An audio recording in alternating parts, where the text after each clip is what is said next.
Sir একটা বাচ্চা যখন 10 টাকা নিয়ে টিফিন খেতে আসে, কালকে থেকে যখন স্যার বাচ্চা একটা বিস্কিটের প্যাকেট নিয়ে যাওয়ার পরে যখন একটা জুসে হাত বাড়াতে পারে না, তখন স্যার চোখের থেকে পানি বের হয়ে যায়।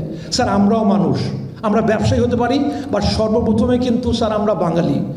মুহূর্তের মধ্যে স্যার আপনারা আমাদের ভ্যাটের টাকা 5%-এর বিস্কিট বাড়িয়ে দিলেন, 300% বাড়িয়ে দিয়েছেন। 5%-এর ভ্যাট নিয়ে গেছেন স্যার 15%-এ।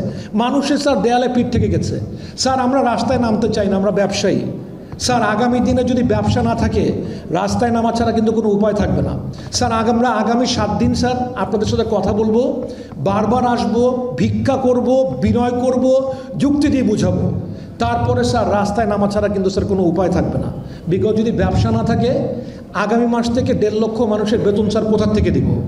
আর আমরা স্যার ভ্যাট খেলাপি হতে চাই না। স্যার আমাদেরকে ঋণ খেলাপি বানাবেন না। আমরা চাই স্যার যেভাবে থাইল্যান্ডে একটি ফুড প্রসেসিং শিল্প আকারে গড়ে উঠেছে, যেভাবে থাইল্যান্ড উত্তর এগিয়ে গিয়েছে, যেভাবে ভিয়েতনাম এগিয়ে গিয়েছে, স্যার আমাদের ভ্যাটের লেভেলটা তাদের সাথে সমন্বয় করুন। সমন্বয় করার মাধ্যমে আগামী দিনে সুন্দর বাংলাদেশ গড়ে উঠবে। যেন আমরা আজকে যারা এখানে সাংবাদিক ভাই বোনেরা এসেছেন, কালকে থেকে যেন আপনার 5 টাকার বিস্কিট শত কষ্টের মাঝে হলেই কিন্তু স্যার আমরা কিন্তু স্যার এই 5 টাকার বিস্কিট 5 টাকায় রাখার চেষ্টা করব।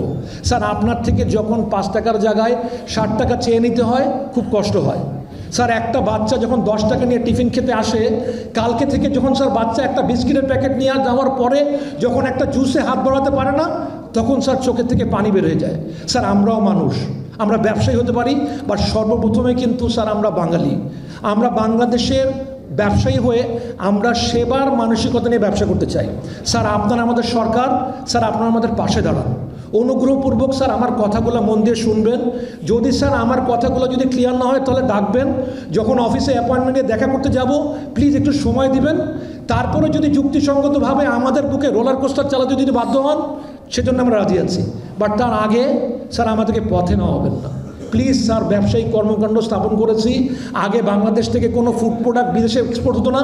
এখন বর্তমানে 160টিরও বেশি উৎপাদিত হচ্ছে বাংলাদেশের খাদ্য সামগ্রী। বাংলাদেশের পণ্য যখন বিদেশে যায়, আমরা সবাই অনুপ্রাণিত হই, সবাই এগিয়ে যাই।